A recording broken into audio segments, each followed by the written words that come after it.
మిత్రులారా నమస్తే. సాహితీ సంపంగులకు స్వాగతం. ఈనాటి కథా సంపంగి వరహాలరావు అద్దె ఇల్లు. రచన శ్రీమతి అధరాపురపు తేజోవతి గారు. వీరు రేడియో రచయిత్రిగా బాగా సుప్రసిద్ధులు.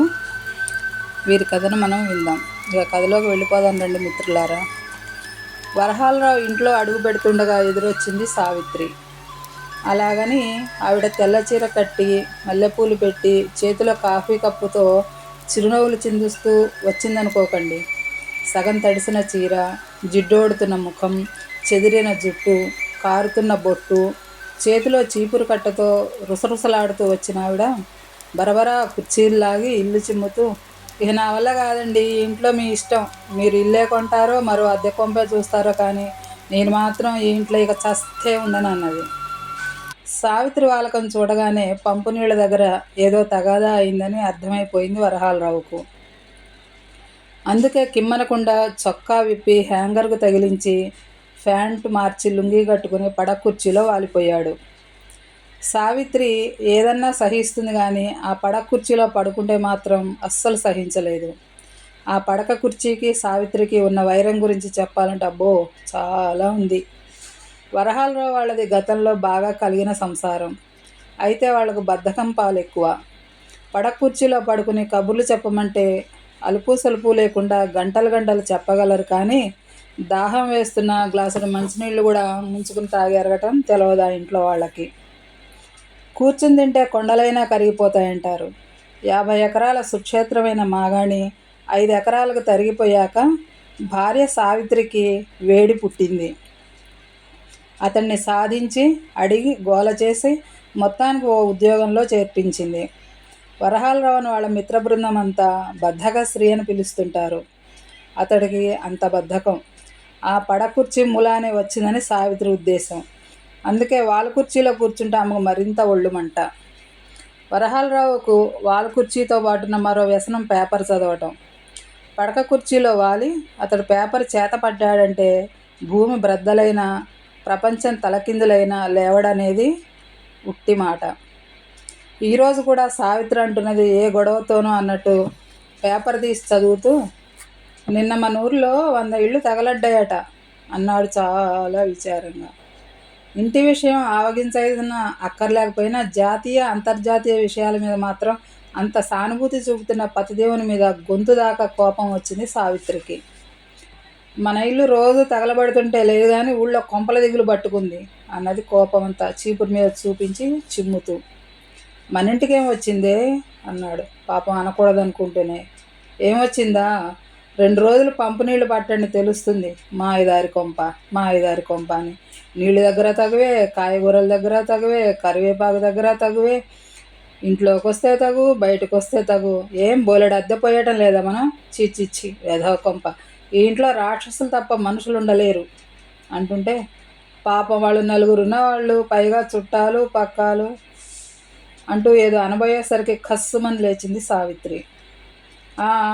మరే పాపం, వాళ్ళు 4 ఉన్నారు, అందుకని మీరు బయట పంపు నీళ్లు మొయ్యండి అని. ఇదిగో మీ ఇష్టం, మీరేమన్నా చేసుకోండి, నేను ఈ తగువులు పడలేను, మా పుట్టింటికి పోతాను అంటూ ఓ అణ్వాయుధాన్ని పేల్చింది. పరిస్థితి విషమించిందని తెలుసుకున్న వరహాలరావు ఇక ఇక్కడ ఉండటం అట్టే మంచిది కాదనుకుని, కాసిన కాఫీ ఇవ్వు, మా ఫ్రెండ్ ఎక్కడో ఇల్లుందన్నాడు, చూసొస్తాను అని నెమ్మదిగా బయటకు జారుకున్నాడు. అసలు వరహాలరావు స్వభావమే అంత. వీలున్నంత మటుకు విషయాన్ని తప్పించుకు తిరుగుతాడు. అదీ కాకపోతే గొంతు మీదకు వచ్చేదాకా వాయిదా వేసుకుంటూ పోతాడు. ఆ రాత్రి బాగా ప్రొద్దుపోయాక ఇంటికి చేరుకున్న వరహాలరావు మర్నాడు పొద్దున్నే లేచాడు. ఆదివారం అంటే 8ంటికి లేచి పేపర్ చదివాక 9ంటికి తీరిగ్గా పళ్ళు తోమే అతడు ఆ రోజు అరగంటలో కాలకృత్యాలు ముగించి 7 గంటలకల్లా బయటకు వెళ్ళిపోయి సాయంత్రానికి ఎప్పుడో ఇల్లు చేరుకునేసరికి ఇంటికి తాళం కప్ప ప్రత్యక్షమైంది. సావిత్రి పుట్టింటికి వెళ్ళిందని పక్కవాళ్ళు చెప్పారు. వరహాలరావుకి నడ్డి విరిగినట్లయింది. అతడికి భార్య లేకపోతే క్షణం గడవదు. పొద్దున్నే కాఫీ కోసం హోటల్ దాకా నడవడం, స్నానానికి నీళ్లు తోడుకోవటం, మంచినీళ్ళు ముంచుకు తాగటం, ఇలాంటివన్నీ చేసుకోవటం అంటే అతడికి ప్రాణం మీదకు వస్తుంది. అందుకే పాపం సావిత్రి పుట్టింటికి వెళ్ళిపోగానే ఇక ఈ ఇంటి సమస్యకు ఏదో ఒక శాశ్వతమైన పరిష్కారం ఆలోచించాలి తప్పదనే నిర్ణయానికి వచ్చాడు. సహజంగా పొట్టివాళ్లకు పుట్టెడు బుద్ధులుంటాయంటారు. వరహాలరావుని అడిగితే బద్ధకస్తులకు తెలిసినన్ని ఉపాయాలు మరొకరికి తెలియవంటాడు. వరహాలరావుకున్న మరో సుగుణం అతడి స్నేహ స్వభావం. అతడి స్నేహితులు అతడి కోసం ప్రాణం ఇవ్వమన్నా ఇస్తారు.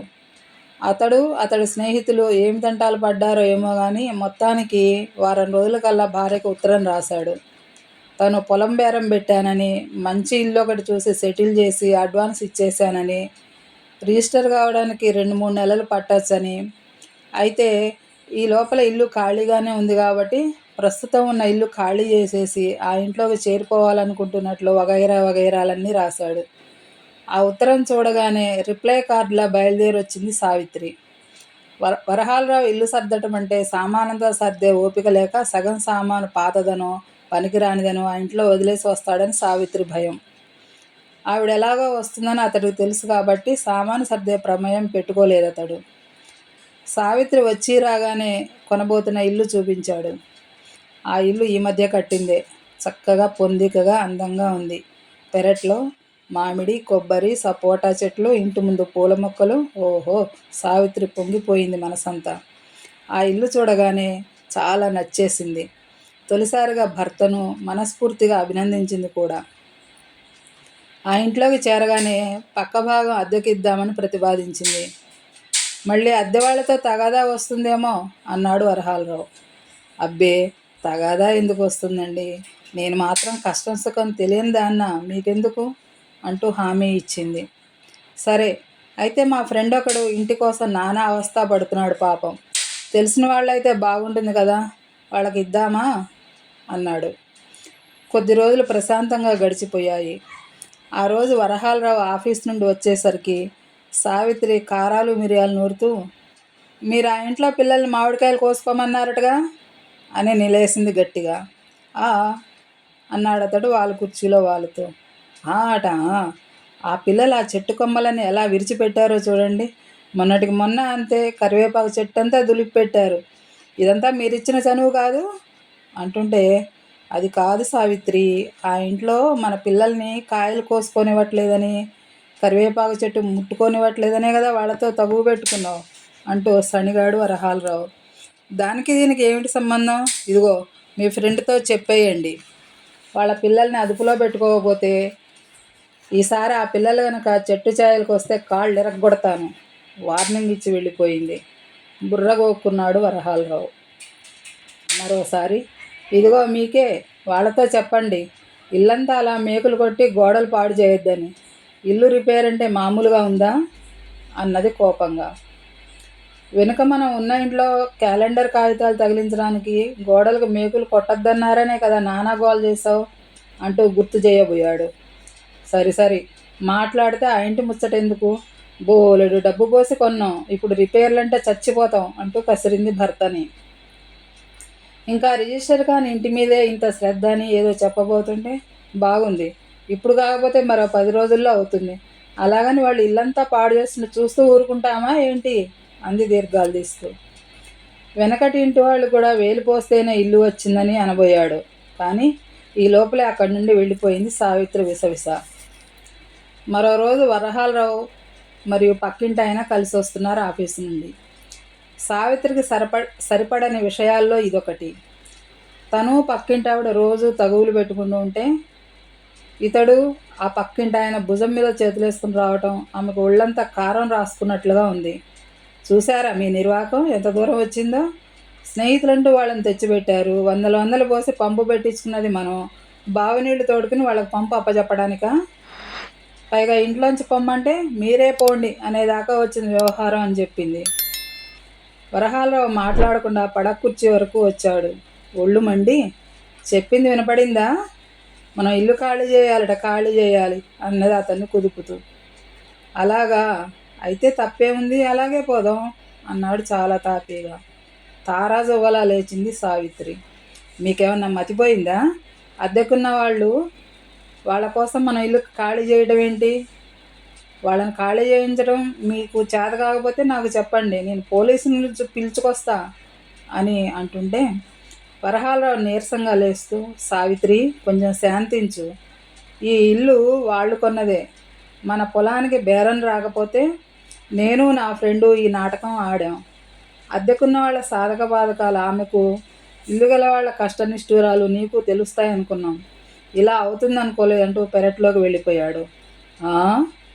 అంటూ పడక కుర్చీలో వాలిపోయింది పాపం సావిత్రి. కథ సమాప్తం. ఈ కథ మీకు నచ్చినట్లయితే లైక్ చేయండి, షేర్ చేయండి, కామెంట్ చేయండి, సబ్స్క్రైబ్ అవ్వండి. మీ ఫ్రెండ్స్కి కూడా వినమని చెప్పండి, వాళ్ళకు కూడా షేర్ చేయండి. ధన్యవాదాలు. నమస్తే. మరో కథతో మీ ముందుంటాను.